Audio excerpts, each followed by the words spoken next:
యోనా జీవితంలో యోనాకు దేవుడు అద్భుత కార్యం చేసిన తర్వాత, మునుపెన్నడూ చేయని విధంగా చేప కడుపులో నుండి రెస్క్యూ చేయబడిన తరువాత, లేదా యోనాకు దేవుడు ఒక సెకండ్ ఛాన్స్, బ్రతకడానికి మరొక అవకాశం ఇచ్చిన తరువాత తన జీవితంలో జరిగిన సంఘటనలను ఈరోజు మనం ధ్యానం చేసుకోబోతున్నాం. యోనా గ్రంథము 3వ అధ్యాయము 10వ వచనం, అలాగే 4వ అధ్యాయము 4వ వచనం వరకు మార్చి చదువుకుందాం. యోనా గ్రంథము 3వ అధ్యాయము 10వ వచనం నుండి యోనా గ్రంథము 4వ అధ్యాయము 4వ వచనం వరకు మార్చి చదువుకుందాం.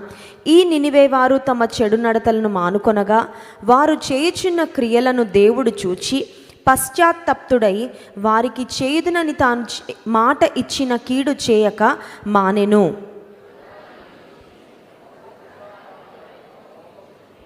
యెహోవా, నేను నా దేశమందుండగా ఇట్లు జరుగునని నేను అనుకుంటుని కదా, అందువల్లనే నీవు కటాక్షమును జాలియును బహుశాంతమును అత్యంత కృపయు గల దేవుడై ఉండి పశ్చాత్తాపడి కీడు చేయక మానుదువని నేను తెలుసుకొని దానికి ముందుగానే తర్షీషునకు పారిపోతిని.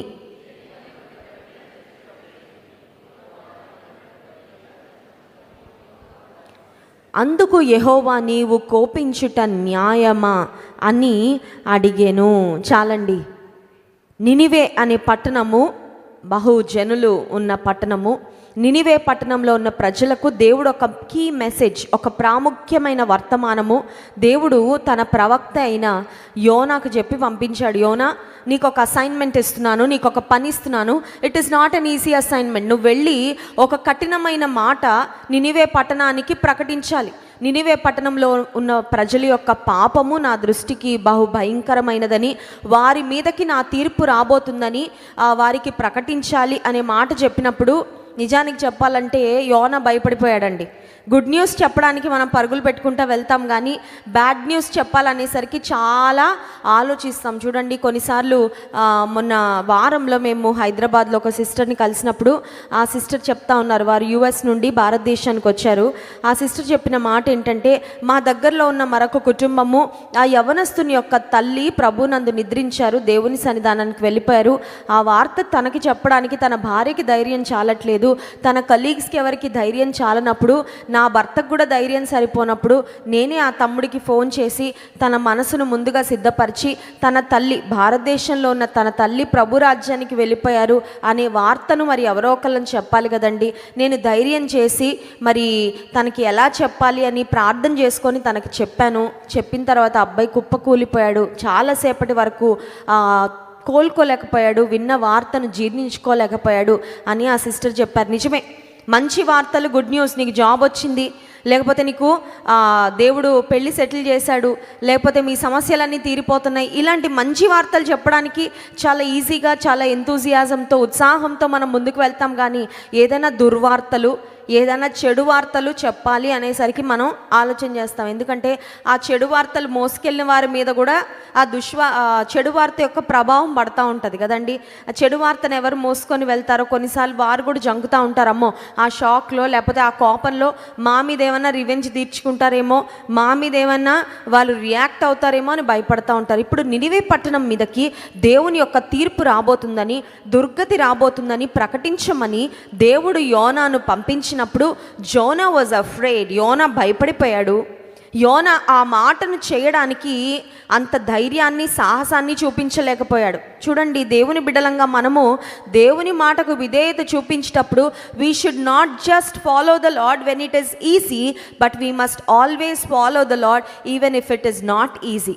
జీవితంలో చాలాసార్లు సులభమైన పనులు దేవుడు చెప్పినప్పుడు చేయడానికి ఉన్న సంసిద్ధత, కొన్నిసార్లు కష్టమైన పనులు దేవుడు చేయమన్నప్పుడు మనం అంటాం, నేను కాదయ్యా, ఇంకెవరినైనా ఏర్పరచుకో అయ్యా, ఇంకెవరితో అయినా చేయించుకో ప్రభా, not me lord, please use someone else. నీ దగ్గర చాలామంది ఉన్నారు కదా, ఈ ప్రపంచంలో ఇన్ని కోట్ల మంది ఉన్నారు కదా, వారిలో ఎవరినో ఒకరిని వాడుకోలే, నేను మాత్రం ఈ పనికి సిద్ధంగా లేను అని కొన్నిసార్లు మనం వెనకడుగు వేస్తూ ఉంటాము.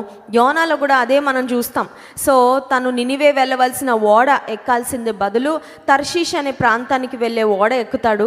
మొన్న రీసెంట్గా మేము ఇజ్రాయెల్ దేశం వెళ్ళినప్పుడు ఆ జఫా పోర్ట్కి మేము వెళ్ళడం జరిగింది. యొప్పి అనే పట్టణంలో ఉన్న ఆ పోర్ట్ ఎక్కడి నుంచి అయితే యోనా ఓడ ఎక్కాడో ఆ పోర్ట్కి వెళ్ళాం. యోనా ఎక్కిన ఓడ అయితే లేదు కానీ చాలా ఓడలు కనబడ్డాయి. ఆ పోర్ట్కి చాలా దగ్గరలో ఒక ఫిష్ బొమ్మను కూడా పెట్టారండి, ఒక ఫిష్ స్టాచ్యూ పెట్టారు. అంటే యోనా మరి చేప చేత మృంగబడ్డాడు. ఆ సన్నివేశాలన్నిటికీ మరి ఆధారాలుగా అక్కడ కొన్ని ప్రదేశాలను అక్కడ డిజైన్ చేసి పెట్టడం జరిగింది. ఆ ప్రాంతాలన్నీ చూసినప్పుడు బైబిల్ చరిత్రకు ఆధారము అనేది మరి ఒకసారి మరి ప్రభువును స్తుతించి మేము భారతదేశం తిరిగి వచ్చాం. సరే, యోనా కష్టమైన పనిని చేయడానికి సంసిద్ధత లేనివాడిగా he chose his own plan. తన సొంత ప్రణాళిక వేసుకున్నాడు, తన సొంత రూట్లో తాను వెళ్ళిపోయిన తర్వాత సముద్రంలో భయంకరమైన తుఫాను చెలరేగింది. ఆ సమయంలో ఆ ఓడలోని వారందరూ తెలుసుకున్నారు, ఇతని వల్లనే వచ్చింది మనకి ప్రాబ్లము, ఇతనే ట్రబుల్ మేకరు, ఇతను దేవుని మాటకు అవిధేయత చూపించడం వలన ఇతనితో పాటు మనందరం కో ప్యాసింజర్స్గా ప్రయాణం చేస్తున్నాం కాబట్టి మనందరికీ కష్టం వచ్చింది అని తెలుసుకున్నప్పుడు యోనా ఓడవారితో చెప్తాడు, నన్ను ఎత్తి సముద్రంలో పడవేయండి, నా వల్లే వచ్చింది ఇంత కష్టం, నన్ను ఎత్తి మీరు సముద్రంలో పడవేస్తే ఈ సముద్రం అంతా నిమ్మలిస్తుంది, మీరందరూ క్షేమంగా ఉంటారు అని యోనా చెప్పినప్పుడు దేవుడు అత్యంత కృప కలిగిన వాడుగా మరి ఎవ్వరికీ చేయని అద్భుత కార్యం యోనా పక్షంగా జరిగించి ఒక చేపకు దేవుడు, ఒక పెద్ద మత్స్యానికి దేవుడు ఆజ్ఞాపించి, ఆ మత్స్యం ఏదో క్రికెట్లో అవుట్ అయినప్పుడు బాల్ ఎలా పట్టుకుంటారు చూడండి, అలా చక్కగా క్యాచ్ పట్టి యోనాను జాగ్రత్తగా దాని కడుపులో 3 రోజులు ఉంచుకొని దేవుడు చెప్పిన ప్రాంతంలో తిరిగి ఆ చేప వెళ్ళి యోనాను కక్కివేసినట్లుగా మన వాక్యంలో గమనిస్తున్నాం. ఈ పరిస్థితి అంత జరిగిన తర్వాత ఇప్పుడు యోనాకి బుద్ధొచ్చింది, తిరిగి నినివే పట్టణానికి ప్రయాణమై వెళ్ళాడు. నినివే పట్టణంలో నిజానికి ఒక్కరోజే ప్రయాణం చేసి నినివే పట్టణం మీదకి దేవుని తీర్పు రాబోతుంది అని ప్రకటించాడు. చూడండి, యోనా గ్రంథము 3వ అధ్యాయము 4వ వచనం. యోనా ఆ పట్టణంలో 1 దిన ప్రయాణం అంత దూరము సంచరించుచు ఇక 40 దినములకు నినివే పట్టణము నాశనము అగునని ప్రకటన చేయగా, he went around the city for just 1 day. Nineveh పట్టణం చాలా పెద్దది. నినివే పట్టణం అంతా కూడా తిరగలేదండి, కేవలం 1 రోజు మాత్రం తిరిగాడు. నినివే పట్టణం మీదకి దేవుని తీర్పు రాబోతుంది అని ప్రకటించగానే నినివే పట్టణంలో ఉన్న ప్రజలు they were very sensitive to God's voice. దేవుని గూర్చిన మాట వినబడగానే దేవుని కోపం వారి మీద రగులుతుందని తెలుసుకోగానే వారందరూ మేల్కొన్నారు, వారందరూ స్పందించారు. They took action. వెంటనే వారు ఏం చేశారు అని ఆలోచన చేస్తే 6వ వచనం చూడండి, 5వ వచనం నుండి, నినివే పట్టణపు వారు దేవుని యందు విశ్వాసముంచి ఉపవాస దినము చాటించి కనులేమి అల్పులేమి అందరూ గోనెపట్ట కట్టుకొనిరి. ఆ సంగతి నినివే రాజునకు వినబడినప్పుడు అతడును తన సింహాసనం మీద నుండి దిగి తన రాజవస్త్రములు తీసివేసి గోనెపట్ట కట్టుకొని బూడిదలో కూర్చుండెను. ప్రతి ఒక్కరూ రిపెంట్ అవ్వడం ప్రారంభించారండి. ఇంకా 40 రోజులకు కదా నినివే పట్టణం మీదకి దేవుని కోపం రాబోతుంది, అప్పుడు చూసుకుందాంలే అని సోమరితనంతో వారు లేరు, తర్వాత చూసుకుందాంలే అనే అజాగ్రత్తగా వారు లేరు. నినివే పట్టణంలో రాజు మొదలుకొని చిన్న బిడ్డల వరకు ప్రతి ఒక్కరూ ఉపవాసం ఉండి గోనెపట్ట కట్టుకొని దేవుని సన్నిధిలో పశ్చాత్తాపడి దేవుని సన్నిధిలో క్షమాపణ కోరినప్పుడు దేవుడు ఎంత దయగలిగిన వాడంటే, మనం ఆయన సన్నిధిలో బ్రతిమాలుకుంటే, ఆయన సన్నిధిలో మొరపెట్టుకుంటే, ఆయన సన్నిధిలో పశ్చాత్తాపడి మనవి చేసుకుంటే ఖచ్చితంగా మన ప్రార్థన వింటాడు అనడానికి నినివే పట్టణం వారి మీదకి దేవుడు కలగచేయబోయిన కీడును దేవుడు కొట్టివేశాడు. దేవుడు వారిని నాశనం చేయకుండా వారిని క్షమించాడు. చూడండి, యోనా గ్రంథం 3వ అధ్యాయం 10వ వచనం. ఈ నినివే వారు తమ చెడు నడతలను మానుకొనగా వారు చేయుచున్న క్రియలను దేవుడు చూచి పశ్చాత్తప్తుడై వారికి చేయుదునని తాను మాట ఇచ్చిన కీడు చేయక మానెను. దేవుడు గాడ్ చేంజ్డ్ హిస్ మైండ్. నిజానికి దేవుడు మనస్సుని మార్చుకోవడానికి ఆయన నరమాత్రుడు కాడు. ఆయన మాట చెప్పాడంటే మాట జరిగిస్తాడు, మాటను నెరవేరుస్తాడు. కానీ బైబిల్లో కొన్ని సందర్భాలలో దేవుడు తన మనస్సును మార్చుకున్నాడండి. ఎందుకంటే ఆయన దయను బట్టి, ఆయన ప్రేమను బట్టి, ఆయన కృపను బట్టి, ఆయన కనికరాన్ని బట్టి there are some instances in the Bible where God changed his mind. ఆ దేశానికి డెస్టినీ ఏంటంటే వారందరూ నాశనం అవ్వాలి. But God change the destiny of that land. ఆ ప్రాంతంలో, ఆ పట్టణంలో ఉన్న ప్రజలు దేవుని వైపుకు తిరిగినప్పుడు వారి యొక్క దశను, వారి గమ్యాన్ని దేవుడు మార్చి వారి మీదకి పంపిస్తానన్న కీడును పంపించకుండా వారిని దేవుడు స్పేర్ చేసిన ఆ సందర్భంలో ఇప్పుడు దేవుని ప్రవక్తగా ఉన్న యోనా యొక్క స్పందన చూడండి. యోనా గ్రంథము 4వ అధ్యాయము 1వ వచనం. యోనా దీన్ని చూచి చింతాక్రాంతుడై కోపగించుకొని. ఈరోజు నేను ప్రాముఖ్యంగా యోనా యొక్క రెస్పాన్స్ని గురించి మరి ప్రాముఖ్యంగా ధ్యానం చేయాలని ఆశపడతా ఉన్నాను. యోనా యొక్క చరిత్రను మనం చాలాసార్లు ధ్యానం చేస్తుంటాం, కానీ యోనా యొక్క స్పందన, what was Jonah's response when God forgave the Ninevites? నినివే ప్రజలను దేవుడు క్షమించినప్పుడు యోనా యొక్క స్పందన ఏంటి అంటే, ఫస్ట్ థింగ్ చింతపడ్డాడంట. చింత అసలు దేనికి పడాలండి? నినివే పట్టణం మీదకి నాశనం వస్తుంది అన్నప్పుడు చింతపడాలి. అయ్యో ప్రభువా, నినివే పట్టణంలో ఇన్ని లక్షల మంది ప్రజలుంటే వారందరూ చనిపోతారా, వారందరూ నిత్య నరకాగ్నికి వెళ్తారా, వారందరూ నాశనం అయిపోతారా అని అప్పుడు చింతపడాలి. కానీ యోనా ఎప్పుడు చింతపడుతున్నాడంటే, దేవుడు వారికి తిరిగి మీరు బ్రతకండి, పర్వాలేదు, మిమ్మల్ని నేను క్షమిస్తున్నాను, మీకు మళ్ళీ ఇంకొక ఆపర్చునిటీ ఇస్తున్నాను అని దేవుడు ఎప్పుడైతే వారిని క్షమించారో అప్పుడు యోనా చింతపడుతూ ఉన్నాడంట. రెండవదిగా యోనా యొక్క రెస్పాన్స్ ఏంటంటే, యోనా కోపగించుకున్నాడు. ఎవరి మీద కోపగించుకున్నాడు చెప్పండి? దేవుని మీద కోపం. అసలు న్యాయం అండి. దేవుడు ఆయన సృజించిన సృష్టి, మనుషులందరం ఆయన చేతి పని, ఆయన ప్రపంచం ఇది. ఆయన ప్రపంచంలో మనం అద్దెకున్నాం. తెలుసా మీకు? చాలాసార్లు మా సొంత ఇల్లు అండి అని చెప్పుకుంటాం. నీ దేహం కూడా నీ సొంతది కాదు, అవునా కదండి? ఈ దేహం కూడా మన సొంతది కాదు. మనం ఉంటున్న ఇల్లు, మనం వాడుతున్న వస్తువులు ఏవి కూడా మన సొంతం కాదు. దేవుడు కొన్ని రోజులకు అనుభవించమని, లేదా కొన్ని రోజులకి ఒక ఓనర్షిప్ తీసుకోమని దేవుడు మనకు అప్పగించి వెళ్ళాడు. గార్డియన్ అనే మాట విన్నారు ఎప్పుడైనా? పిల్లలకి కొన్నిసార్లు స్కూల్లో లేదంటే కాలేజ్లో జాయిన్ చేసేటప్పుడు పేరెంట్స్ అని వారి పేర్లు వివరాలు తీసుకుంటారు, ఫాదర్స్ నేమ్, మదర్స్ నేమ్ అని. ఆ తర్వాత థర్డ్ ఆప్షన్ ఒకటి ఉంటుంది, గార్డియన్ అని ఒకటి ఉంటుంది. అదేంటంటే వారి తల్లి తండ్రి అవైలబుల్గా లేనప్పుడు వారి గురించి బాధ్యత తీసుకోవడానికి వారి కుటుంబానికి దగ్గరగా ఉండేవారో లేదా వారి బంధువులో వారి ఇంటి పేరు ఉన్నవారు ఎవరో ఒకరిని వారు గార్డియన్గా పెట్టుకుంటూ ఉంటారు. పర్పస్ డ్రివెన్ లైఫ్ అనే పుస్తకాన్ని రిక్ వారెన్ అనే దైవజనుడు రాశారు. ఆ పుస్తకం చాలా మిలియన్స్ ఆఫ్ కాపీస్ సోల్డ్ అయింది. ప్రపంచానికి చాలా దీవెనకరంగా ఉన్న పుస్తకాల్లో ఆ పుస్తకం ఒకటి. ఆ పర్పస్ డ్రివెన్ లైఫ్ అనే ఆ పుస్తకంలో దైవజనుడు ఏమని రాస్తారంటే, ఈ జీవితంలో మనం అనుభవించేది ఏది కూడా మన సొంతం కాదు. Everything God has given us with a responsibility. అన్నీ దేవుడు ఒక బాధ్యతగా ఇచ్చాడంట. అంటే మా ఇంట్లో నేను వేసుకునే స్విచ్ కూడా దేవుడు నాకు ఒక బాధ్యతగా అప్పగించాడంటే అవును. చాలాసార్లు చూడండి, పబ్లిక్ ప్రాపర్టీలకి పర్సనల్ ప్రాపర్టీలకి చాలా తేడా ఉంటుంది.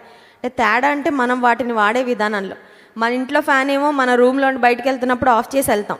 కానీ అదే మనం వర్క్ చేసే స్కూల్లోనో ఆఫీస్లోనో ఫ్యాన్లు తిరుగుతూ ఉంటాయి, లైట్లు వెలుగుతూ ఉంటాయి, మనం ఏమేమి పట్టించుకోం. ఎందుకంటే నాది కాదు కదా, ఎటు పోతే నాకేంటి. మన బట్టలు లేకపోతే మన వస్తువులు జాగ్రత్తగా పెట్టుకుంటాం. పక్కోళ్ళది ఎలా పోయినా మనకి అనవసరం కదండి. ఇంకొకటి, కొంతమంది ఎలా ఉంటారంటే వారి జీవితాన్ని గురించి కూడా వారికి బాధ్యత ఉండదు. ఈ దేహమా ఉంది, ఉన్నంతకాలం ఉంటుంది, పోయినప్పుడు పోతుంది, పాడైతే పాడైపోద్ది. నాకేంటి, నాకేం తినాలనిపిస్తే అది తింటాను, ఏమి తాగాలనిపిస్తే అది తాగుతాను. ధూమపానము, ఆ తర్వాత మద్యపానము, ఏం చేయాలనిపిస్తే అది చేస్తూ ఉంటారు. ఒక మాటలో చెప్పాలంటే చాలా ఇర్రెస్పాన్సిబుల్గా దేవుడు వారికి ఇచ్చిన దేహాన్ని గురించి, దేవుడు వారికి ఇచ్చిన జీవితాన్ని గురించి, దేవుడు వారికి ఇచ్చిన వనరులను గురించి, దేవుడు వారికి ఇచ్చిన వస్తువులను గురించి ఏ విధమైన బాధ్యత లేకుండా బాధ్యత రాహిత్యంతో చాలామంది బ్రతుకుతూ ఉంటారు. కానీ ఒకటి గుర్తుపెట్టుకోవాలి, we are here on earth on an assignment. మనందరినీ కూడా దేవుడు ఒక అసైన్మెంట్ కింద ఈ భూమి మీద జీవితాన్ని మనకిచ్చి పంపించారు. అందుకే బైబిల్లో ఉంది, మనందరం కూడా ఒక రోజు దేవుని ఎదుట నిలబడి ఏం చెప్పాలంట? లెక్క అప్పచెప్పేయాలంట. లెక్క అప్పచెప్పేయాలి. యజమానునికి పనివాడు ఎలా లెక్క అప్పచెప్తాడో, మన పరలోకపు యజమానునికి ఒకరోజు మనం నిలబడి ఏం అప్పచెప్పాలి? లెక్క అప్పచెప్పాలి. దేనికి లెక్క అప్పచెప్పాలంటే అన్నిటికీ లెక్క అప్పచెప్పాలి. ఆఫీస్లో బాస్కి ఒకవేళ నువ్వు పనిచేసే 8 గంటల కోసమే లెక్కప్ప చెప్తావేమో. ఆ 8 గంటల్లో ఒకవేళ నువ్వు సరిగ్గా వర్క్లో కూర్చోకుండా, డెస్క్ దగ్గర కూర్చోకుండా అటు ఇటు తిరిగినందుకు, లేకపోతే ఆఫీస్ రిసోర్సెస్ని మిస్యూజ్ చేసినందుకు, నీ బాధ్యతలు సరిగ్గా నిర్వర్తించినప్పుడు ఒకవేళ ఆఫీస్లో ఉన్న బాస్ పింక్ స్లిప్ ఇచ్చి ఇంకా రేపటి నుండి రావద్దు ఉద్యోగానికి, నువ్వు సరిగ్గా ఉండట్లేదు, బాధ్యతగా నీ పని నువ్వు సరిగ్గా చేయట్లేదని కొన్నిసార్లు ఆ 8 గంటల కొరకు మన ఆఫీస్లో ఉన్న బాస్కి మన లెక్క అప్ప చెప్తామేమో. కానీ పరలోకపు యజమానుడైన దేవునికి మన జీవితంలో దేవుడు మనకిచ్చిన ప్రతి క్షణానికి, దేవుడు మనకిచ్చిన ప్రతి దినానికి మనం లెక్క అప్ప చెప్పాలి అనే విషయం మనం జ్ఞాపకం ఉంచుకొని ఈ లోకంలో బాధ్యత కలిగిన పౌరులుగా మనం బ్రతికినప్పుడు నిజంగా ప్రతి ఒక్కరి జీవితము ఒక ఆశీర్వాదకరమైన జీవితమే అవుతుందండి. హల్లెలూయా. మనలో ఏ ఒక్కరం కూడా నిజంగా ఈ ఆలోచనతో, ఈ స్పృహతో మనం బ్రతికినప్పుడు, ఈ కాన్షియస్తో మనం బ్రతికినప్పుడు ఎవరి జీవితాలు కూడా వ్యర్థమైన జీవితాలు అవ్వవు. ప్రతి ఒక్కరి జీవితం కూడా ఒక బ్లెస్సెడ్ లైఫ్గానే ఖచ్చితంగా తయారవుతుందండి. ఇప్పుడు యోనా జీవితంలో మనం ఆలోచన చేస్తే దేవుని సృష్టి నినివే ప్రజలు, యోనా కూడా దేవుని సృష్టి, కలిగి ఉన్నది ఏది ఆయన లేకుండా కలుగలేదు. Nothing that is created exist without God. దేవుని ప్రమేయం లేకుండా, దేవుని అనుగ్రహం లేకుండా, దేవుని దయ, దేవుని కృప లేకుండా అసలు ఈ లోకంలో ఏది కూడా రాలేదు ఎగ్జిస్టెన్స్లోనికి. అలాంటిది దేవుడు తన సృష్టి విషయంలో, తాను తన పోలికలో చేసుకున్న మానవుల విషయంలో కృప చూపించి, దయ చూపించి నినివే పట్టణం మీదకి రాబోతున్న కీడును దేవుడు ఆపివేసినప్పుడు ఇప్పుడు యోనాకి ఏమొచ్చిందంటే చాలా బాధ వచ్చేసింది, చాలా కోపము వచ్చేసింది. ఎవరి మీద కోపం వచ్చిందంటే దేవుని మీద కోపం. కొంతమందికి ఎవరి మీద రాదండి, ఫస్ట్ దేవుడి మీద వస్తుంది కోపం. వచ్చిందా మీకు ఎప్పుడైనా? వారి జీవితంలో if anything goes wrong, the first person that they are mad at is God. ఏ చిన్నది అటు ఇటు అయినా, ఏ చిన్న తేడా వచ్చినా ఫస్ట్ కోపం ఎవరి మీద వస్తుందంటే కొంతమందికి దేవుడి మీద వచ్చేస్తుంది. దేవుడు నీకు అంత తేరగా కనబడుతున్నాడా? దేవుడు మంచివాడని, దేవుడు ప్రేమ కలిగిన వాడని, దేవుడు కృప కలిగిన వాడని ప్రతిదానికి నువ్వు ఎలా పడితే అలా స్పందిస్తే దేవుడు ఊరుకుంటాడని కొన్నిసార్లు దేవుని ఎడల, దేవుని పట్ల ఎలా పడితే అలా మనం ప్రవర్తించడానికి వీలు లేదు. సర్వభూమికి ఆయన రాజై ఉన్నాడు, ఆయన సర్వాధికారము కలిగిన వాడు, యూదా గోత్రపు సింహం అండి. ఆయన ఏదో ఊరికే నువ్వు ఎలా పడితే అలా నువ్వు దేవుని ఎడల ప్రవర్తిస్తానంటే అది సరైన విషయము కాదు. ఇప్పుడు దేవుని పట్ల యోనాకి ఏమొచ్చిందంటే కోపము వచ్చింది. సరే, ఈ 2 రెస్పాన్సెస్ చూసినప్పుడు హూ ఇస్ జోనా? ఒక్కసారి జోనా చరిత్ర ఏంటి మనం ఆలోచన చేద్దాం. దేవుని మీద కోపం వచ్చింది, ఆ తర్వాత చింతపడతా ఉన్నాడు, బాధపడతా ఉన్నాడు. ఇలాంటి పరిస్థితుల్లో ఉన్న యోనా అసలు ఎవరు అని ఆలోచిస్తే first thing, Zona is a child of God. యోనా దేవుని బిడ్డ, అవునా కదా? యోనా దేవుని బిడ్డ. దేవుని బిడ్డ అంటే అర్థం ఏంటండి? ఇప్పుడు మన బిడ్డలు అంటే అర్థం ఏంటి? వాళ్ళలో ఏ రక్తం ప్రవహిస్తుంది? మన రక్తం, మన జెనెటిక్స్ వాళ్ళలో ఉంటాయి, మన యొక్క జీన్స్ మన పిల్లల్లో ఉంటాయి, మన రక్తం మన పిల్లల్లో ప్రవహిస్తుంది. అందుకే రక్తబంధం అంటారు కదా. మన వాళ్ళు అనగానే ఎక్కడ లేని ప్రేమ ఏమైతే ఉంటుంది, పొంగి పొర్లుకొచ్చేస్తూ ఉంటుంది. అదే పక్కనోడు అంటే ఉండదు. కానీ వేరే వారి పిల్లలు, వేరే వారి కుటుంబం అంటే మనకంత టాలరెన్స్, అంత పేషెన్స్, అంత లవ్, అంత యాక్సెప్టెన్స్ ఉండదు. కానీ మన వాళ్ళు అనగానే ఇంకా ఎక్కడ లేని ప్రేమ, ఎక్కడ లేని అభిమానం వచ్చేస్తూ ఉంటుంది. ఇప్పుడు దేవుని పిల్లలం అంటే అర్థం ఏంటంటే దేవుని పోలిక ఉండాలి, దేవుని రూపం ఉండాలి, దేవుడు ఆలోచించినట్లు ఆలోచించాలి, దేవుని వంటి హృదయం ఉండాలి. ఇవేమన్నా యోనాలో కనబడుతున్నాయండి?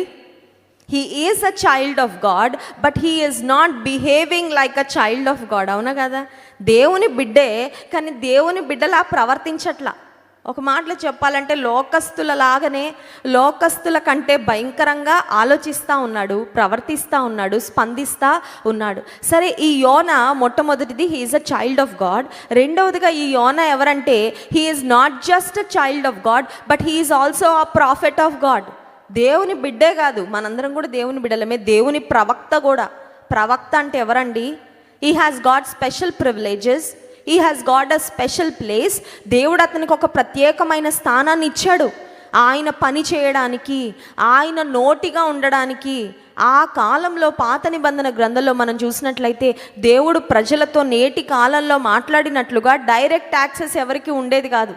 దేవుని నుండి మాట ఏదైనా పొందుకోవాలంటే మధ్యలో ప్రవక్తలు దేవుని మాటలు పొందుకొని ఆ మాటలనే ప్రజలకు ప్రకటిస్తూ ఉండేవారు. So he has a direct connection with God and he was used as God's mouthpiece. దేవుని నోటి బూర ఎవరంటే యోనా. దేవుని పని చేస్తున్న పాత్ర ఎవరంటే యోనా. దేవునితో చాలా సన్నిహితమైన సంబంధం ఉన్న వ్యక్తి ఎవరు అంటే యోనా. ఇలాంటి ప్రవక్త, దేవునికి ఇంత దగ్గరగా ఉన్న వ్యక్తి ఎలా స్పందిస్తున్నాడు ఒక్కసారి ఆలోచించండి. ఇంకోటి యోనాకు వచ్చిన మూడో విషయం ఏంటంటే he was on God's duty. ఆఫ్లో లేడండి. చూడండి, కొన్నిసార్లు మనం సెలవు పెడతాం. ఆఫీస్కి సెలవు పెట్టినప్పుడు ఆఫీస్ నుండి ఏ ఫోన్లు వచ్చినా ఎత్తరు కొంతమంది. ఎందుకంటే సెలవులో ఉన్నాను కదండి, మళ్ళీ ఎందుకంటే నాకు ఈ డిస్టర్బెన్స్, ప్రశాంతంగా ఫ్యామిలీతో వెకేషన్కి వెళ్ళామండి, మళ్ళీ ఏంటండి ఈ డిస్టర్బెన్స్ ఏంటండి.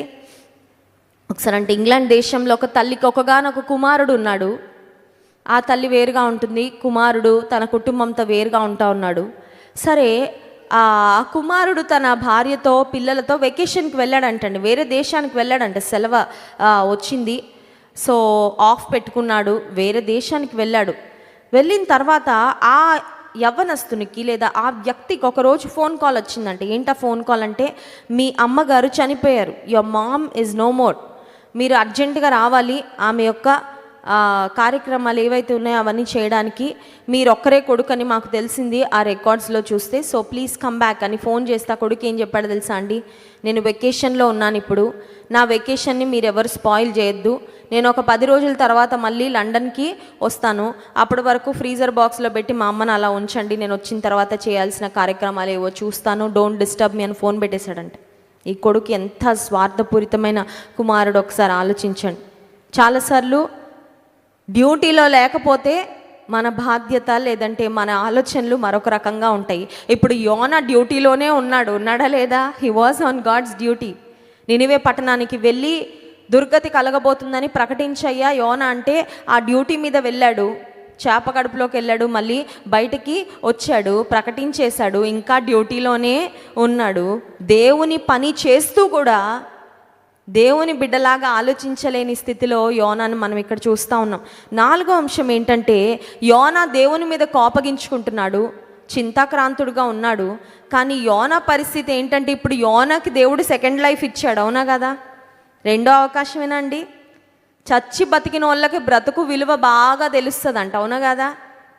కొంతమందికి తెలుసు నియర్ డెత్ ఎక్స్పీరియన్స్, చావుకు చాలా దగ్గరగా వెళ్ళిపోతారు, ఇంకా అయిపోయిందని అందరూ అనుకుంటారు, వారు కూడా అనుకుంటారు, అప్పగింతలు కూడా అయిపోతాయి.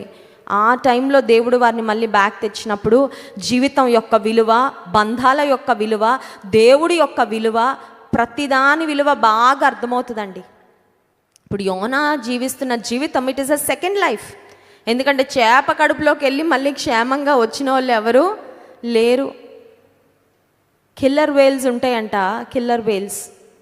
ఆ కిల్లర్ వేల్స్ పరిస్థితి ఏంటంటే కొన్నిసార్లు ఆ చిన్న చిన్న పడవలు ఏమన్నా ఉంటే వాటిని అమాంతంగా మింగేస్తాయంటండి కిల్లర్ వేల్స్. అంత పెద్ద నోరు ఉంటుంది వాటికి, ఓక్రాజ్ అంటూ ఉంటారు. మేము రీసెంట్గా వెళ్ళినప్పుడు కూడా ఆ ఓక్రాజ్ని చూసాం. ఆ ఒక్కొక్కటి నోరు తెరుస్తూ ఉంటే, అది నీళ్ళలో కదులుతూ ఉంటే ఆ పరిస్థితులు మామూలుగా భయం అనిపిస్తుందండి. అమ్మో, దేవుని సృష్టి.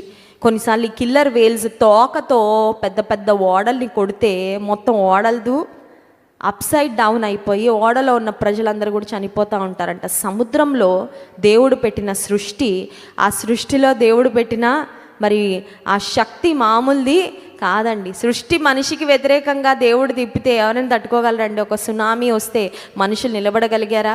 మనం వేసుకున్న రెస్క్యూ ప్లాన్స్, మనం కట్టుకున్న పటిష్టమైన ఇల్లు ఏమన్నా ఆగాయా? మనకు తెలుసు సునామీ వచ్చినప్పుడు ఎంతమంది తమ ప్రాణాలని కోల్పోయారు.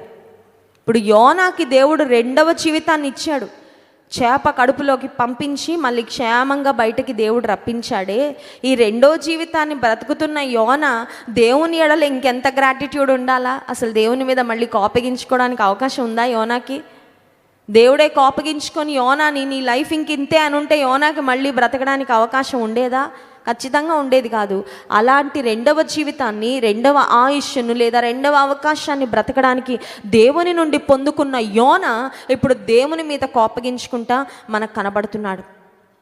ఇంకొక అనుభవం ఆఖరుగా యోనా జీవితంలో యోనా పరిస్థితి ఏంటంటే, he has received enough grace from the lord. దేవుని నుండి చాలా కృప పొందుకున్నాడండి యోనా. చాలా కృప యోనా పొందుకున్నాడు. ఎందుకంటే దేవుడు యోనాని చాలా ప్రేమించాడు.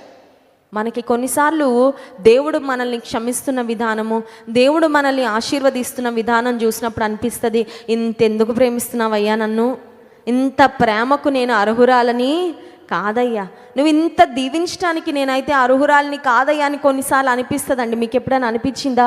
Have you ever felt that you are overwhelmed by the blessings of God? ఇంతెందుకు ప్రేమిస్తున్నావయ్యా నన్ను, ఇంత నీ చేత ప్రేమించబడడానికి నేనైతే అర్హురాలని కాదయ్యా అని ఎప్పుడైనా అనిపించిందా? నాకు అనిపిస్తుందండి, చాలాసార్లు అనిపిస్తుంది నా జీవితంలో. నేను ప్రభుతో అంట, ప్రభు నువ్వు ఇంతగా దీవించడానికి, ఇంత కృప చూపించడానికి, ఇంతగా నువ్వు వాడుకోవడానికి నేనైతే అర్హురాలని కాదు. Thank you lord for your grace in abundance. ఇంత కృప చూపిస్తున్నావయ్యా, నీకు వందనాలని చాలాసార్లు దేవుని స్తుతిస్తూ ఉంటాను. యోనా తన జీవితంలో దేవుని యొక్క కృపను he is experiencing the grace of God in abundance. సమృద్ధిగా దేవుని కృపను అనుభవిస్తూ ఉన్నాడు. నేర్చుకోవాల్సిన పాఠాలు ప్రాక్టికల్గా నేర్చుకొని వచ్చాడు, థియరీ కాదండి. క్లాస్లో కూర్చొని థియరీ లాగా కొన్నిసార్లు బైబిల్ కాలేజ్కి వెళ్ళి నేర్చుకునే వాళ్ళు సరిగ్గా పరిచర్య చేయలేరేమో, కానీ దేవుని దగ్గర జీవితంలో ప్రాక్టికల్గా పాఠాలు నేర్చుకున్న వారు నిజంగా శ్రేష్టంగానే ప్రభు కొరకు బ్రతుకుతారు, శ్రేష్టంగానే ప్రభు కొరకు వాడబడతారు. ఎందుకంటే వారి జీవితంలో అనుభవపూర్వకంగా పాఠాలు నేర్చుకున్నారు కాబట్టి. ఇప్పుడు జోనా ఒక థియలాజికల్ కాలేజ్కో ఒక సెమినరీకో వెళ్ళి బుక్కులు తిప్పేసి, లేకపోతే అటు ఇటు పేపర్లు తిప్పేసి తను దేవుని ప్రవక్త అవ్వలేదు. కానీ దేవుని పిలుపు ద్వారా దేవుని ప్రవక్త అయ్యాడు. దేవుని దగ్గర ప్రాక్టికల్గా పాఠాలు నేర్చుకొని దేవుని పని చేయడం ప్రారంభించాడు, దేవుని పనిలో ఉన్నాడు. ఇంత చక్కని అనుభవాలు ఉన్న యోనా ఇప్పుడు ఏం చేస్తున్నాడంటే దేవుని మీద కోపగించుకుంటా ఉన్నాడు. ఈరోజు నేను అడగాలనుకున్న ప్రశ్న ఏంటంటే, ఇక్కడ కూర్చున్నా లేదా లైవ్లో పాలు పొందుతున్నా మీకు దేవుని పట్ల ఎలాంటి భావాలు ఉన్నాయి? Some people are angry with God today. కొంతమంది దేవునితో చాలా అప్సెట్గా ఉన్నారండి. దేవుడు అనుకుంటాను నేను నీతో చాలా అప్సెట్గా ఉన్నానంటే వీళ్ళు అంటున్నారు, దేవా నాకు నువ్వంటే చాలా కోపంగా ఉందయ్యా. నిజంగా దేవుడు మన ఎడల కోపగించడానికి he has every reason to be upset with us కదండి. మన యొక్క జీవితాలను చూస్తే దేవుడు మనల్ని చూసి కోపగించుకోవడానికి ఆయనకి 1000 కారణాలు కాదు 10,000 కారణాలు ఉన్నాయండి. దేవుడు ప్రతి ఒక్కరిని కోపగించుకోవాలంటే, మనందరినీ నిలబెట్టి దేవుడు అడగాలంటే, కొన్నిసార్లు నిలబెట్టి దండించాలంటే, శిక్షించాలంటే ఎన్ని కారణాలు లేవంటారు మన జీవితాలలో? అలాంటిది దేవుడు కృపగలిగిన వాడుగా, దయగలిగిన వాడుగా మనల్ని క్షమిస్తూ మన ఎడల సహనం కలిగి ఉంటే, నీ జీవితంలో జరుగుతున్న కొన్ని పరిస్థితులను బట్టి లేదా నువ్వు చూస్తున్న కొన్ని పరిస్థితులను బట్టి నీకు కోపం వస్తుందా దేవుని ఎడల? That is not a right attitude. అది సరైన విధానము, పద్ధతి కానే కాదు. ఇతరుల క్షేమం కొరకు చింతపడవలసిన యోనా ఇతరులకు దేవుడు క్షేమాన్ని ఇచ్చినప్పుడు చింతపడుతున్నాడంటే ఇది ఎంత విడ్డూరంగా ఉందండి. ఇది ఎలా ఉందంటే చెప్పమంటారా? మన కాలానికి మన పరిస్థితులకి దాన్ని కన్వర్ట్ చేసి చెప్తే, ఇతరులను దేవుడు దీవిస్తూ ఉంటే వారితో కలిసి ఆనందించి వారితో కలిసి స్తుతి కూడికలో మనం కూడా ప్రభుని thank you Jesus for blessing my sister, for blessing my brother, నా సహోదరుని దీవించినందుకు వందనాలయ్యా, పలానా సహోదరిని ఆశీర్వదించినందుకు వందనాలయ్యా, వారిని మేలుతో తృప్తిపరిచినందుకు వందనాలయ్యా అని వారితో కలిసి ఆనందించాల్సింది పోయి ఇతరులని దేవుడు దీవించినప్పుడు మూతి ముడుచుకొని కూర్చున్నట్లు అన్నమాట. అర్థమైందండి? కొంతమంది స్తుతి కూడికలకు వస్తారు, పెళ్ళికి వస్తారు, కానీ చాలా బాధగా వస్తారు. ఎందుకంటే వారికి ఇతరుల ఆశీర్వాదంలో వారికి ఆనందము ఉండదు, వారికే రావాలన్నీ, ఇంకెవరికి వచ్చినా వారికి ఇష్టము ఉండదు అన్నమాట. అర్థమవుతుందండి? అది దేవుని మనసు, దేవుని బిడ్డల మనసు కానే కాదు. దేవుడు దేని గురించి చింతిస్తున్నాడో దాని గురించి చింతించాలి. దేవుడు దేని గురించి ఆనందిస్తున్నాడో దాని గురించి మనం ఆనందించే వారముగా ఉండాలి. హల్లెలూయా. సో యోనా యొక్క response point number 1, he was sad instead of being happy. సంతోషించాల్సిన విషయానికి యోనా చింతపడతా ఉన్నాడు. సో ఇప్పుడు నేను అడుగుతున్న ప్రశ్న ఏంటంటే, నీలో చింత ఉందా, సంతోషం ఉందా? దేవుని వాక్యం సెలవిస్తుంది, మీరు ఎల్లప్పుడూ ప్రభువునందు ఆనందించుడి, మరలా చెప్పుదును ఆనందించుడి. బైబిల్లో ఉన్న 66 పుస్తకాలలో ద జాయ్ఫుల్ బుక్ అంటారు ఫిలిప్పీ పత్రికని. జాయ్ఫుల్ బుక్ అని ఎందుకంటారంటే, అందులో అపోస్తలుడైన పౌలు రాశాడు, మీరు సంతోషించండి, ఆనందించండి, మరలా చెప్పుదున ఆనందించండి. ఇది ఎక్కడి నుంచి రాశాడండి పౌలు భక్తుడు? మంచి రిసార్ట్ నుంచి రాశాడా? మంచి ఆశీర్వాదం వచ్చాక రాశాడంటే జైల్లో కూర్చొని రాశాడు. అంటే నేను ఇక్కడ పెయిన్లోనే ఉన్నాను, but I want you to rejoice. నేనైతే దుఃఖంలోనే ఉన్నాను, నేనైతే సఫరింగ్లోనే ఉన్నాను, కానీ మీరందరూ దేవునిలో ఆనందించాలని, మీరందరూ దేవునిలో సంతోషించాలని కోరుకున్నాను. పౌలు భక్తుడు దేవుని హృదయాన్ని ఎంత చక్కగా రిఫ్లెక్ట్ చేస్తున్నాడండి. హల్లెలూయా. మనం ఉంటామండి కొన్నిసార్లు, మనం ఏడుస్తాం, అందరినీ ఏడిపిస్తూ ఉంటాం, అవునా కదా? కొంతమంది ఏడుస్తుంటారు, అందరినీ ఏడిపిస్తూ ఉంటారు. ఇప్పుడు నీ దుఃఖాన్ని చూసి ఇంకొకరు వారికి కన్నీరు వస్తే దాట్స్ అ డిఫరెంట్ థింగ్. మనల్ని ప్రేమించిన వారు చూడండి, మనం ఏడిస్తే వాళ్ళు బాధపడతారు, అది వాళ్ళకున్న ప్రేమ. నేను దాని గురించి చెప్పట్లా. కొంతమంది అన్హ్యాపీగా ఉంటారు, కొంతమందికి ఆనందించడం రాదు జీవితంలో. వారికి ఎవరైనా ఆనందంగా ఉంటే వారి ఆనందం ఎలా తీసేయాలని చూస్తూ ఉంటారన్నమాట. ఎందుకంటే all they know is to make people cry. వాళ్ళకి తెలిసింది ఒకటి, అందరినీ ఏడిపించడమే. వాళ్ళు కూడా ఏడుస్తూ ఉంటారు, ఇంకా అదే జీవితం అన్నమాట. దేవుడు మనం ఆనందించాలి, సంతోషించాలని కోరుకుంటా ఉంటే, ఒకవేళ ఈ ఉదయకాల సమయంలో నీ హృదయంలో చింత ఉంటే ఒకసారి ఆలోచించు, అసలు ఎందుకు చింతిస్తున్నాను? నేను సరైన వాటి కొరకు చింతిస్తున్నానా, లేకపోతే సరైన వాటి గురించి నేను ఆలోచన చేస్తూ బాధపడుతున్నానా, లేకపోతే వ్యర్థమైన వాటి కొరకు నేను చింతపడుతున్నానా? నిజానికి దేవుని వాక్యం చెప్తుంది, దేని గూర్చి చింతించొద్దని. Do not worry about anything. ప్రతి విషయమందు కృతజ్ఞతాపూర్వకముగా మీ విన్నపములు దేవునికి చింతపడద్దు, ప్రార్థన చేయండి మీకు ఏదైనా కష్టం ఉంటే అని దేవుని వాక్యం చెప్తుంటే, చింతాక్రాంతుడుగా మనకి యోనా కనబడుతూ ఉన్నాడు. He was worrying over the good thing that God has done to the Ninevites. రెండవదిగా యోనా కోపగించుకున్నాడు. This is a very very strange response.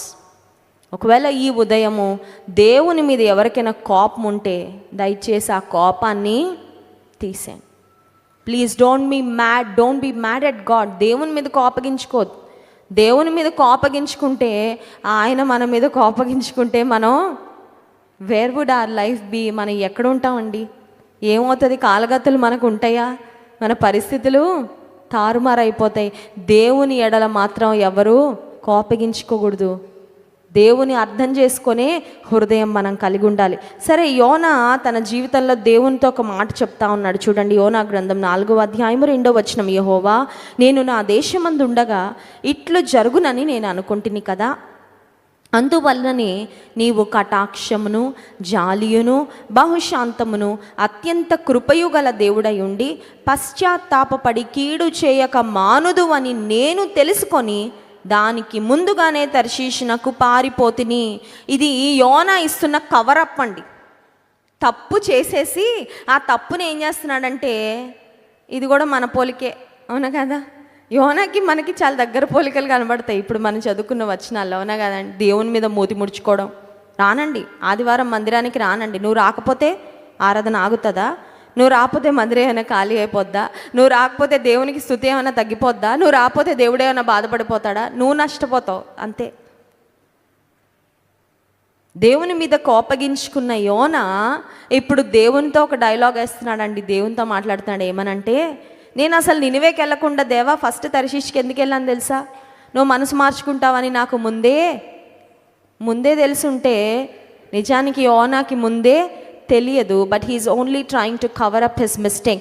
తన తప్పుని తాను సమర్థించుకుంటున్న వ్యక్తిగా యోనా మనకి కనబడుతున్నాడు. చూడండి, యోనా హృదయము దేవుని ఎడల సరిగా లేనప్పుడు one thing after the other, ఒక తప్పు తర్వాత ఇంకొక తప్పు, ఒక తప్పుడు ఆలోచన తర్వాత ఇంకొక తప్పుడు ఆలోచన. It's almost like a chain. చూడండి, ఒక కనెక్షన్ మనకు కనబడతా ఉంది.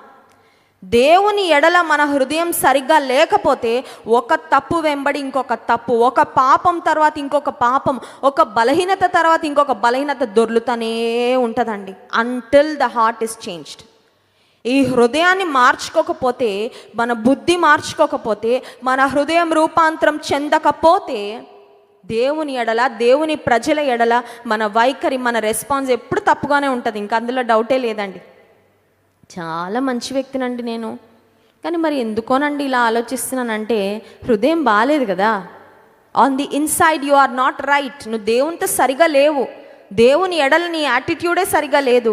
అందుకే నువ్వు దేవుడు తన ప్రజలకు ఏమైనా చేస్తానంటే నువ్వు ప్రతిదానికి అప్సెట్ అయిపోతున్నావు.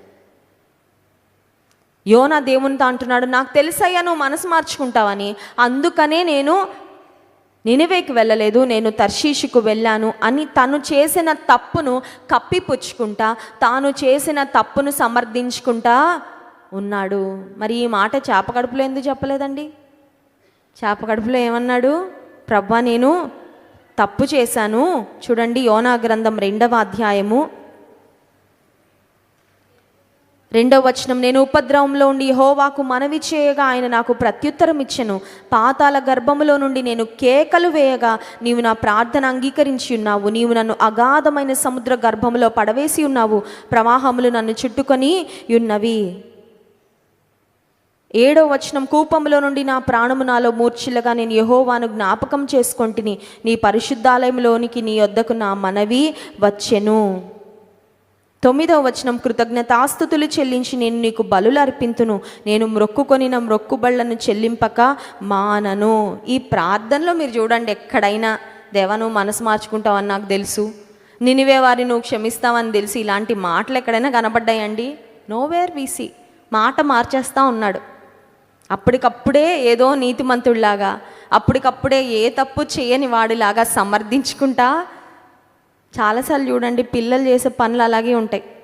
ఒకసారట ఒక బాబు వాళ్ళ ఇంట్లో అమ్మ లడ్లు చేస్తుందంట.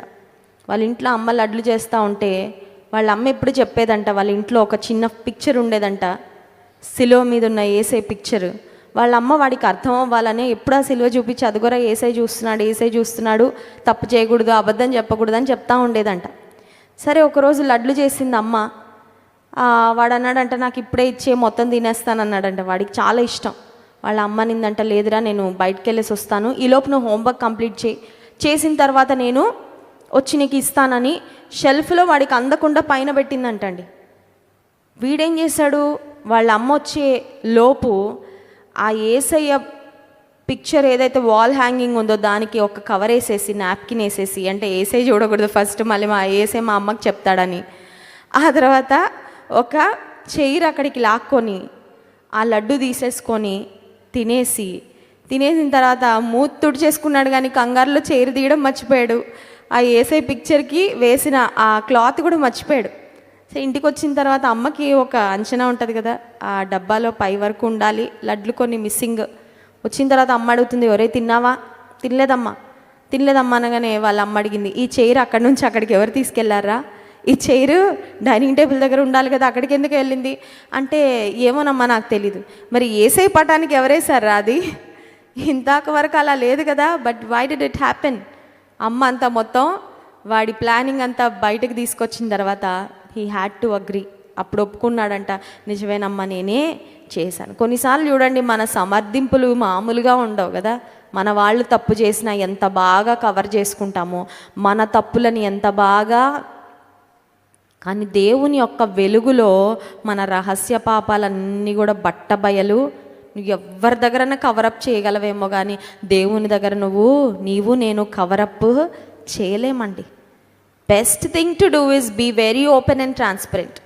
దేవుని దగ్గర మనం చేయగలిగిన శ్రేష్టమైన పని ఏంటంటే, ఇదిగో ఇది నా స్థితి, ఇదిగో నాకు ఇలాంటి ఆలోచన వచ్చింది, ఇదిగో ఇలా ప్రవర్తించాను నేనని ఎంత యథార్థంగా నువ్వు చెప్పుకుంటే, ఒప్పుకుంటే నీకు అంత మేలు. హల్లెలూయా. కవర్ చేసుకుంటే ఉపయోగం. కవర్ చేసుకుంటే ఎలా ఉంటుందంటే, డాక్టర్ దగ్గరికి వెళ్ళి చూపించుకోవడానికి, ఏం బాబు నీకేమైనా సమస్యలు ఉన్నాయా? అంత బాగానే ఉందండి, అంతా బాగానే ఉందండి. చెప్పు బాబు ఎందుకు వచ్చావు హాస్పిటల్కి? అంతా బాగానే ఉంది డాక్టర్ గారు అంటే, డాక్టర్ అంటాడు వెళ్ళిపోయి, ఇంటికి వెళ్ళిపోయి ఇంకెందుకు వచ్చావు అంటాడు. అప్పుడు ఏ రోగంతో వెళ్ళా ఆ రోగం తగ్గుతుందండి. అందుకే డాక్టర్ల దగ్గర ఎప్పుడు కూడా చాలా ఆనెస్ట్గా ఉండాలంట. డాక్టర్ దగ్గర ఉంటాంలేండి చాలాసార్లు, డాక్టర్ దగ్గర ఉంటాం, కానీ పరమ వైద్యుడి దగ్గర మాత్రం చాలాసార్లు మనం ఆనెస్టీని కలిగి ఉండం. యోనా తన జీవితంలో తన తప్పుని సమర్థించుకుంటూ కనపడుతున్నాడు, తన తప్పును కప్పుకుంటూ కనబడుతున్నాడు. యోనా గ్రంథం 4వ అధ్యాయం 3వ వచనం చూడండి. నేనిక బ్రతుకుట కంటే చచ్చుట మేలు, యెహోవా నన్నిక బ్రతకనీయక చంపుమని యెహోవాకు మనవి చేసెను. What a unwise prayer, what a foolish prayer. ఎంత తెలివి తక్కువ ప్రార్థనో. ఎప్పుడైనా చేశారా? కొంతమంది ఉంటారండి ప్రేయర్ చేసేవాళ్ళు, దేవా నన్ను తీసేసుకోయ్యా, నన్ను తీసేసుకోయ్యా కదండి. ఏ ప్రార్థనలే దొరకనట్టు నన్ను తీసేసుకో, నన్ను తీసేసుకో. ఏంటండి ఆ ప్రార్థన? నిన్ను ఎప్పుడు తీసుకోవాలో ప్రభుకు తెలీదా? నీకు ఆయుష్ ఎంతకాలం ఇచ్చాడో ఆయనకు తెలుసు. ఆ టైం అయినప్పుడు నన్ను ఉంచయ్యా అంటే కూడా కొన్నిసార్లు వెళ్ళిపోవాలి. కొంతమందికి ఇచ్చాడండి, ఎక్స్టెన్షన్ ఇచ్చాడు దేవుడు. నన్ను తీసేసుకో తీసేసుకో. ఇంతకు అంత ఫ్రస్ట్రేషన్ ఎందుకు వచ్చింది యోనా? ఏమన్నా వ్యాధి ఉందా? కొన్నిసార్లు చూడండి, కొంతమందికి కొన్ని వ్యాధులు వచ్చినప్పుడు ఆ పెయిన్ భరించలేకంటారు, ప్రభా ఇంకా చాలా అయ్యా, ఈ సఫరింగ్ నేను పడలేకపోతున్నాను. ఇప్పుడు యోనాకు అంత సఫరింగ్ ఏమొచ్చేసిందంటే, నినివే ప్రజలను దేవుడు క్షమించి వారి మీదకి మరణాన్ని పంపించకుండా వారికి బ్రతకడానికి దేవుడు అవకాశం ఇచ్చినందుకు ఇప్పుడు యోనా చనిపోవాలనుకుంటున్నాడండి. Is this reasonable? న్యాయంగా కనబడుతుందా ఇది? అన్యాయంగా ఆలోచిస్తూ ఉన్నాడు. తెలివి తక్కువగా ప్రార్థన చేస్తా. ప్రార్థన అనేది చాలా శ్రేష్టమైన అనుభవం, కానీ తెలివి తక్కువ ప్రార్థనలు చాలా భయంకరం. ప్రార్థన అనేది, prayer in it self is powerful, but when we pray unwise prayers, foolish prayers, God doesn't answer. తెలివి తక్కువ ప్రార్థనలు చేస్తే దేవుడు ఆ ప్రార్థనలు వినడు, దేవుడు ఆ ప్రార్థనలు అంగీకరించడు. ఇప్పుడు యోనా చేస్తున్న ప్రార్థన ఏంటంటే, వాళ్ళందరినీ బ్రతకమన్నావు కదయ్యా, నన్ను తీసేసుకో. నువ్వు చనిపోవాలని దేవుని చిత్తం కాదు యోనా. నువ్వు ఇంకా దేవుని సేవ చేయాలి, నువ్వు ఇంకా దేవుని కొరకు వాడబడాలి. Why are you so fed up with your life? వీళ్ళ ఈ ఉదయకాల సమయంలో నన్ను తీసుకో ప్రభు, నన్ను తీసుకో ప్రభు అని ఎవరైనా ప్రార్థన చేస్తుంటే వెంటనే ఆ ప్రార్థన మానేయండి. నువ్వెంత ఆయుష్ ఇస్తే అంత ఆయుష్ నీ కొరకు బ్రతికే కృప ఇవ్వు ప్రభు అని అడగండి. Hallelujah. Change that prayer, change the wordings, rephrase చేయండి. మొత్తం ఆ ప్రార్థన డిలీట్ చేసి కొత్త ప్రార్థన పెట్టండి. ఆ ప్రార్థన స్థలంలో నువ్వు ఎప్పటి వరకు ఆయుష్ ఇస్తావో అప్పటి వరకు నీ కొరకు బ్రతికే కృపను నాకు ఇవ్వు ప్రభు అని అడగండి. హల్లెలూయా. బ్రతకాలని నువ్వు దేవుడు కోరుకుంటా ఉంటే చావును నువ్వెందుకమ్మా ఆశపడుతున్నావు? చావును ఎందుకమ్మా స్వాగతిస్తున్నావు? చావును ఎందుకమ్మా పిలుస్తున్నావు? రీసెంట్గా మేము యుఎస్ వెళ్ళినప్పుడు, షికాగో అనే ప్రాంతానికి వెళ్ళినప్పుడు ఒక ఆంటీ ప్రేయర్ అయిపోగానే నా దగ్గరకు వచ్చి నాకు హగ్ ఇచ్చి ఒక మాట చెప్పారండి.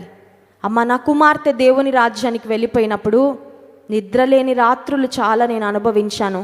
దాదాపు సంవత్సరానికి పైగా నేను సరిగ్గా పండుకోలేదు.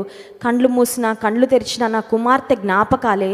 కానీ ఆ పెయిన్లో ఉన్నప్పుడు దేవుడు నీ వర్తమానాల ద్వారా నన్ను ఆదరించాడు.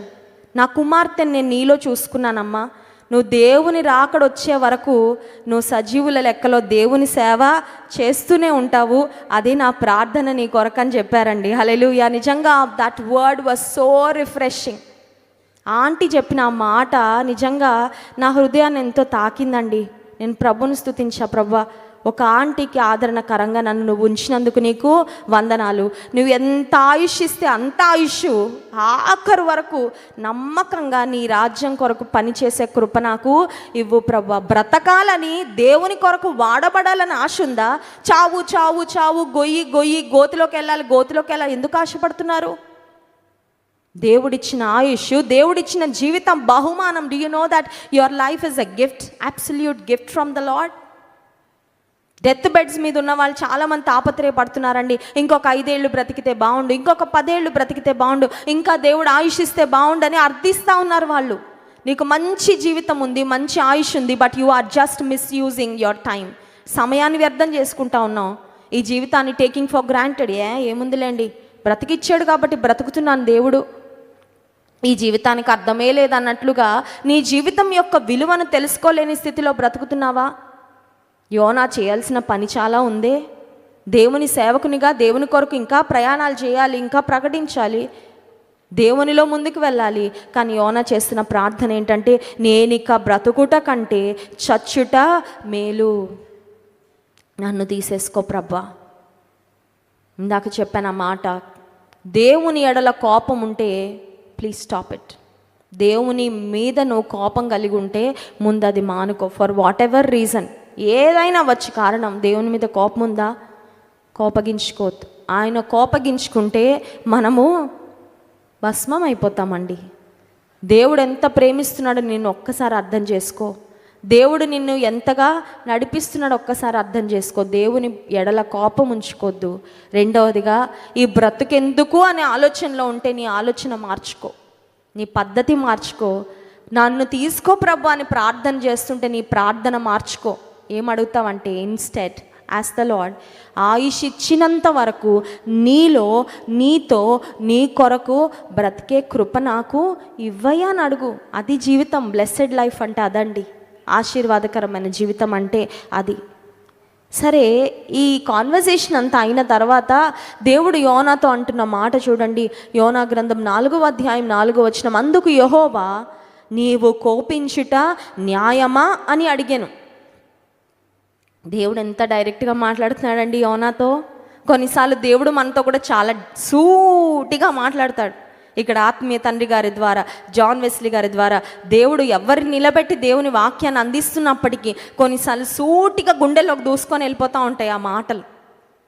దేవుడు యోనాతో అంటున్నాడు, నువ్వు అసలు కోపగించుకుంటున్నావు కానీ యోనా, ఇది న్యాయమేనా నీకు? ఎందుకు కోపగించుకుంటున్నావు అంటే, యోనాకు అప్పటికీ అర్థం అవ్వట్లేదండి, ఇంకా అర్థం అవ్వట్లేదు. అదే ఫ్రస్ట్రేషన్. కొంతమందికి ఫ్రస్ట్రేషన్, అన్నిటికీ ఫ్రస్ట్రేషనే. కరెంటు పోతే ఫ్రస్ట్రేషన్, ఫోన్ స్విచ్ ఆఫ్ అయితే ఫ్రస్ట్రేషన్, టీలో షుగర్ తక్కువైతే ఫ్రస్ట్రేషన్, కూరలో ఉప్పు ఎక్కువైతే ఫ్రస్ట్రేషన్, పక్కనోడు కొత్త కారు కొంటే ఫ్రస్ట్రేషన్, ఇంకెవరికో ప్రమోషన్ వస్తే frustration. They are frustrated for everything. యోనాకి ఇంకా ఫ్రస్ట్రేషన్ పోవట్లేదు, ఇంకా అసహనంగా ఉన్నాడు, ఇంకా విసుగుదలగా ఉన్నాడు, ఇంకా ఇబ్బందికరంగా యోనా ఉన్నాడు. అప్పుడు యోనాకి దేవుడు ప్రాక్టికల్గా ఒక లెసన్ నేర్పించాలని దేవుడు మాటల ద్వారా మాట్లాడతాడండి.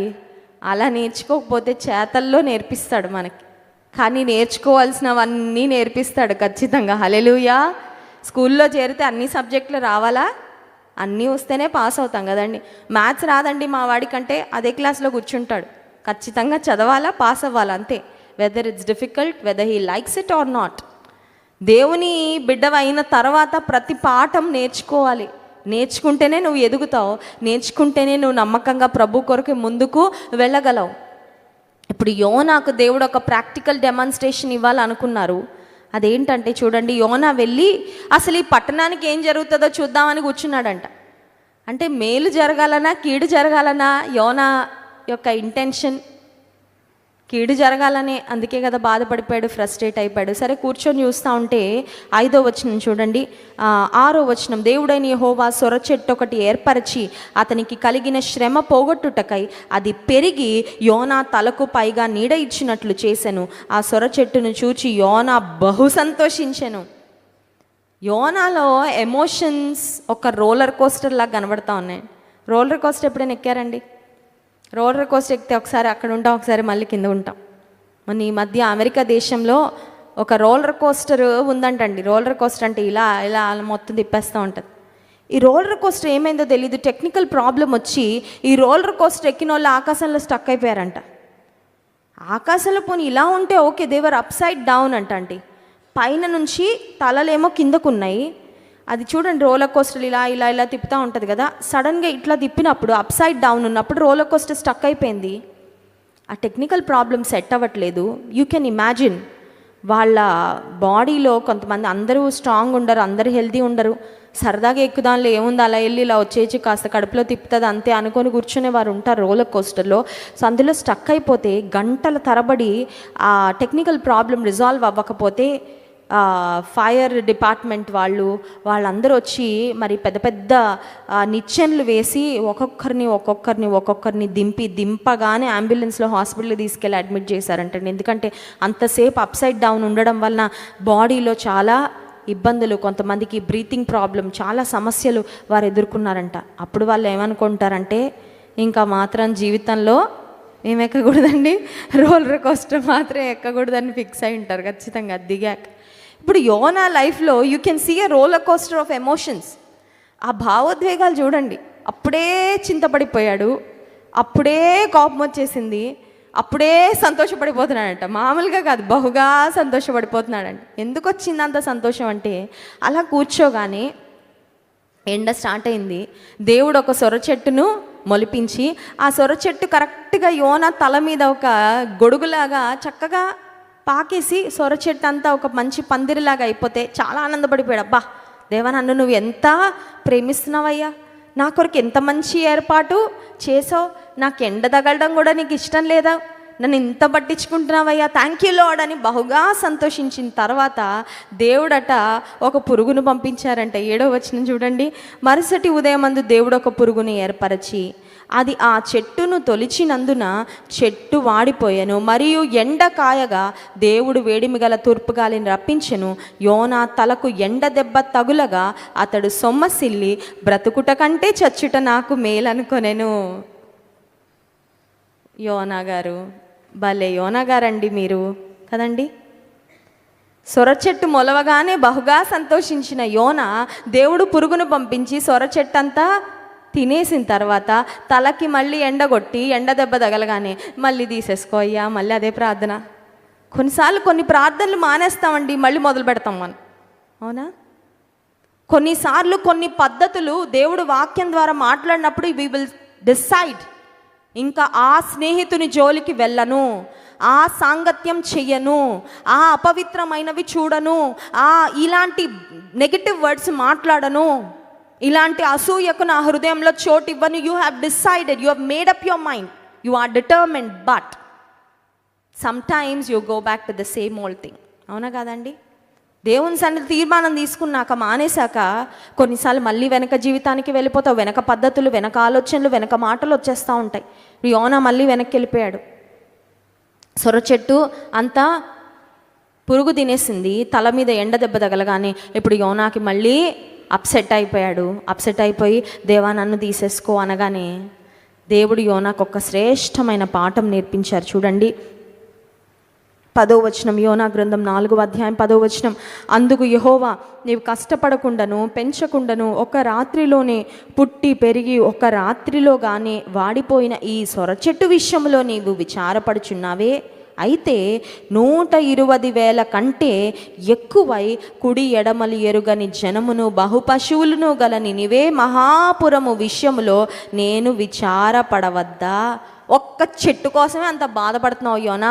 1,20,000 పీపుల్ అక్కడ ఉన్నారు నినివేలో, వాళ్ళందరూ చనిపోతే నాకు ఉండదా బాధ?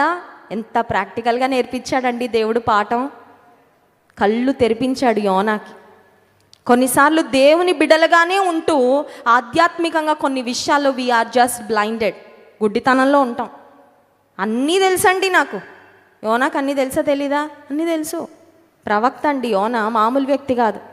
యోనాకు అప్పటి వరకు ఒకవేళ బహుశా ఒక ఫీలింగ్ ఉండుంటుంది, నాకు తెలిసినంత ఎవరికి తెలీదు, నాకు తెలిసినంత ధర్మశాస్త్రము, నాకు తెలిసినంత బైబిల్ వచనాలు నేను చెప్పగలిగినంత ఇంకెవరికి రాదు, నన్ను దేవుడు ఎంతగా వాడుకుంటున్నాడో అనుకొని ఉంటాడు.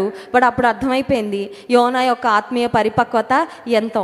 దేవుడు చూపించాడు, యోనా గ్రో అప్, నువ్వు నేర్చుకోవాలయ్యా, ఇంకా నువ్వు ఎదగాలి, నువ్వు మారాలా, నాలాగా నువ్వు ఆలోచించలేకపోతున్నావే, నాలా నువ్వు తలంచలేకపోతున్నావే, నాలాగా ప్రజలను ప్రేమించలేకపోతున్నావే యోనా అని దేవుడు చాలా ప్రాక్టికల్గా యోనాకు ఒక పాఠము నేర్పించాడు. ఈరోజు యోనా జీవితాన్ని, యోనా యొక్క స్పందనను మనం ధ్యానం చేసాం. ఆత్మల భారం లేని వ్యక్తిగా యోనా మనకు కనబడతా ఉన్నాడు. అవునా కాదా అండి? ఆత్మల నేను క్షేమంగా ఉంటే చాలు, కానీ ఎవరు ఎటు పోయినా నినివే వాళ్ళ గురించి లీస్ట్ బాదర్డ్. దేవుడు లోకమును ఎంతో ప్రేమించనంటే ఆ లోకంలో సంఘంలో ఉన్నవారే కాదు, సంఘం వెలుపట ఉన్నవారు కూడా లోకమును ఎంతో ప్రేమించిన మాటలో దేవుని ప్రేమించేవారే కాదు, దేవుని దూషించేవారు, దేవుని ద్వేషించేవారు కూడా ఉన్నారండి. God loves everyone. 2 పేతురు పత్రిక 3వ అధ్యాయం 9వ వచనం చూడండి. మాట చదువుకొని ముగించుకుందాం. 2 పేతురు పత్రిక 3వ అధ్యాయం 9వ వచనం. కొందరు ఆలస్యమని ఎంచుకుంటున్నట్లు ప్రభు తన వాగ్దానమును గూర్చి ఆలస్యం చేయువాడు కాడు గాని ఎవడునూ నశింపవలెనని ఇచ్ఛయింపక అందరూ మారు మనసు పొందవలెనని కోరుచు మీ ఎడల దీర్ఘశాంతము గలవాడై. అందరూ మారాలని దేవుడు కోరుకుంటున్నాడంట. ఈ వ్యక్తి నరకానికి వెళ్తే బాగుండని ఎవ్వరి గురించి కూడా దేవుడు అనుకోవట్లేదు, కానీ కొన్నిసార్లు మనం అనుకుంటాం కదండి. కొన్నిసార్లు వీళ్ళు మారరు, వీరు మారకుండా ఉంటేనే బెటర్లేండి కదండి. దేవుని వంటి మనసు ఆత్మల పట్ల భారం. యోనాలాగా మనం ఆలోచిస్తూ ఉంటే, యోనాలాగా మనం ప్రవర్తిస్తూ ఉంటే, యోనాలాగా ఒకవేళ స్పందిస్తూ ఉంటే ఈరోజు మనం ఏమవ్వాలా? మారాలి. చెప్పండి, ఈ మాట చెప్పండి, నేను మారాలని చెప్పండి. నేను కూడా చెప్పుకుంటున్నా అండి, నేను మారాలి. చాలాసార్లు మనం వాళ్ళు మారాలి, వీళ్ళు మారాలి. భర్త అంటది, నా భర్త అంటాడు నా భార్య మారాలండి, నా భార్య మారితే అంతా బాగుంటుంది. భార్య అంటది నా భర్త మారితే చాలండి, మొత్తం ఫ్యామిలీ సెట్ అయిపోద్ది. పేరెంట్స్ అంటారు మా పిల్లలు మారాలి, పిల్లలు అంటారు మా పేరెంట్స్ మారాలి. కాదు, నేను మారాలి అని మనం ఎప్పుడు అనుకుంటామో మనం మారితే మనల్ని బట్టి మన పరిస్థితులు మారుతాయి. చేంజ్ మన నుండి ప్రారంభం అవ్వాలి, మార్పు మన నుండి ప్రారంభం అవ్వాలి. మన మనస్సు మారి నూతన మగుట వలన మనము రూపాంతరం చెందాలనే మాట రోమాపత్రిక 12వ అధ్యాయంలో మనం చూస్తాం. సరే, దేవుని వాక్యాన్ని విన్న మనము యోనా వంటి వైఖరి, యోనా వంటి ఆలోచన విధానం, యోనా వంటి ప్రవర్తన మనలో ఉన్నట్లయితే దేవుని సన్నిధిలో ఆయన క్షమాపణ కోరుకొని, నీ బిడ్డనని చెప్పుకుంటున్నా ప్రభా, నీ రక్తం చేత నేను కొనబడ్డా, రక్షణ పొందాను, నీ వంటి మనసు నాకు ఇవ్వని అడుగుదాం. కళ్ళు మూసుకోండి, ప్రార్థన చేసుకుందాం. పరిశుద్ధుడా మహోన్నతుడానికి స్తోత్రాలు. మీ వాక్యము ద్వారా మాతో మాట్లాడినందుకు వందనాలు. చాలాసార్లు యోనా వలె మేము ఉన్నాం ప్రభా. యోనా వలె వ్యర్థమైన వాటికి కోపగించుకునే మనసు, అనవసరమైన వాటికి చిన్నబుచ్చుకునే మనసు. కొన్నిసార్లు మా జీవితంలో కష్టాలు, ఇబ్బందులు వచ్చినప్పుడు వ్యర్థమైన ప్రార్థనలు కూడా చేసేవారు ఉన్నారు ప్రభా. నీ సన్నిధిలో క్షమాపణ అడుగుతున్నాం. యుక్తంగా ఎలా ప్రార్థన చేయాలో మాకు నేర్పించండి. నీ చిత్తానుసారంగా ఎలా ప్రార్థన చేయాలో మాకు నేర్పించండి. ఆత్మల పట్ల నాయన భారము మా హృదయాల్లో ఉంచండి. ఎవ్వరు నశించడం నీకు ఇష్టం లేదు ప్రభా. మేము కూడా ప్రతి ఒక్కరు రక్షణ పొందాలని నాయన, ప్రతి ఒక్కరి కొరకు మేము ప్రార్థన చేయడానికి సహాయం చేయండి. ఇతరుల జీవితాలను మేలు చేస్తున్నప్పుడు, ఇతరులను ఆశీర్వదిస్తున్నప్పుడు వారితో కలిసి ఆనందించి సంతోషించి నేను స్తుతించే హృదయం మాకు ఇవ్వండి ప్రభా. సంఘానికి వచ్చిన ప్రతి ఒక్కరిని ఆశీర్వదించండి. నీ వాక్యం ప్రతి హృదయంలో ఫలించినట్లు సహాయం చేయండి. ఆయా అవసరతలతో, ఆయా సమస్యలతో ఎంతమంది నీ సన్నిధానానికి వచ్చారో వారిని జ్ఞాపకం చేసుకోండి ప్రభా. ప్రార్థన ద్వారా నువ్వు పరిస్థితులు మార్చేవాడావు. కొన్నిసార్లు పరిస్థితులు మారకపోయినా మమ్మల్ని మారుస్తావు ప్రభా. నీకు స్తోత్రాలు. నీవు కోరుకున్న రూపంలోనికి నాయన, నీ పోలికలోనికి మేమందరము మార్చబడినట్లుగా నీ ప్రియ కుమారుడైన యేసుక్రీస్తు ప్రభువారి యొక్క పోలిక మా అందరిలో కనిపించినట్లుగా నీ దివ్య లక్షణములను, నీ దివ్య హృదయమును, మనస్సును మాకు అనుగ్రహించమని వేడుకుంటూ ఘనత మహిమ నీకే చెల్లిస్తూ యేసు నామమున ప్రార్థిస్తున్నాం తండ్రి. ఆమేన్.